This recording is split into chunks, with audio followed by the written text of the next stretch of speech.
Alright, so as you know, we've been rolling out our filtering solution called Classwize across the school, and a lot of you have started using bypass codes for when students hit blocked pages but still need to be able to access them, which is fantastic. I'm going to show you another layer to that, which is where you can permanently unblock sites or categories of sites for your class while it's in session. Now, the one caveat I will put on this is that when these rules work, they work great. When they don't work, it's super frustrating because you can't figure out why they're not working. When it does happen, please make a note of it, grab screenshots or screencasts if you can, and send those through to me so I can pass those on to the team at Classwize so I can get the situation fixed up as quickly as possible. Alright, so we know about adding bypass codes to help students get around sites that are blocked, which is okay for that sort of ad hoc web surfing that they do. But sometimes there'll be websites that are blocked and we're not going to unblock them on a whole school basis. It might be that you specifically want it unblocked for your class, and you've got the option of doing that. So let's take a look at my test class here. So here on the left I've got my Classwize dashboard, and over on the right I've got my student Chromebook that I'm using. So we can see that the student's got news.com opened up. You can block things on the fly. So if you notice that a group of students are getting to a particular website and you want to block that for students across the class, you can. When it's in this thumbnail view here, they need to have more than one tab open, but down here in the bottom left hand corner you see this little Chrome browser icon. So when you click on that, you'll see all the tabs that they've got open. And so for this news.com one, for example, I can click on the word rule here. I can set it to blocked.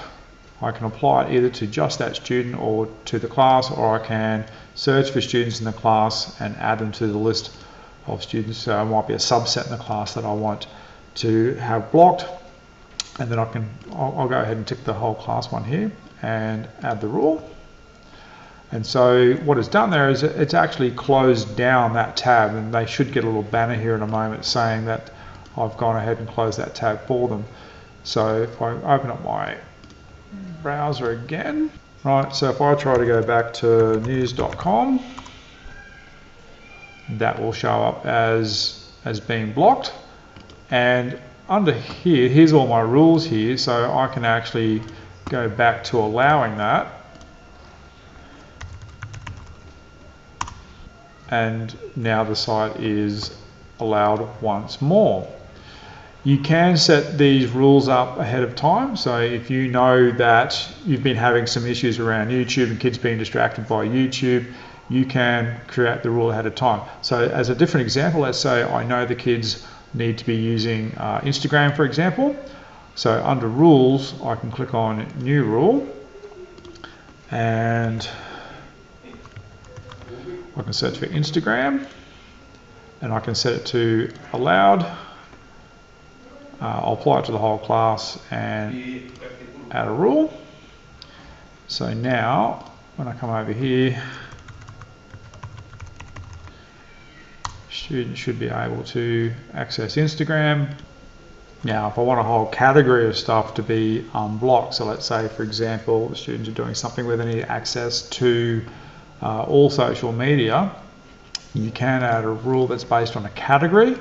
So I would search for social media. I'll leave it as blocked for the moment so I can check something, and I'll add the rule.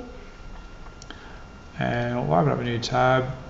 Come on, new tab, and we'll go to Twitter, which is currently blocked, being social media. If I now allow that,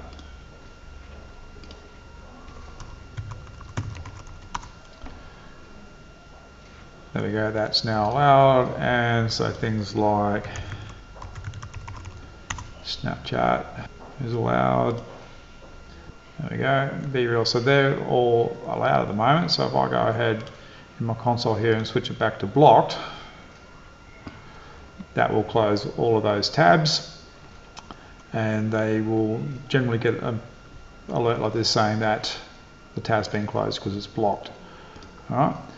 So that's how you can have a bit more control over what students are accessing in your class.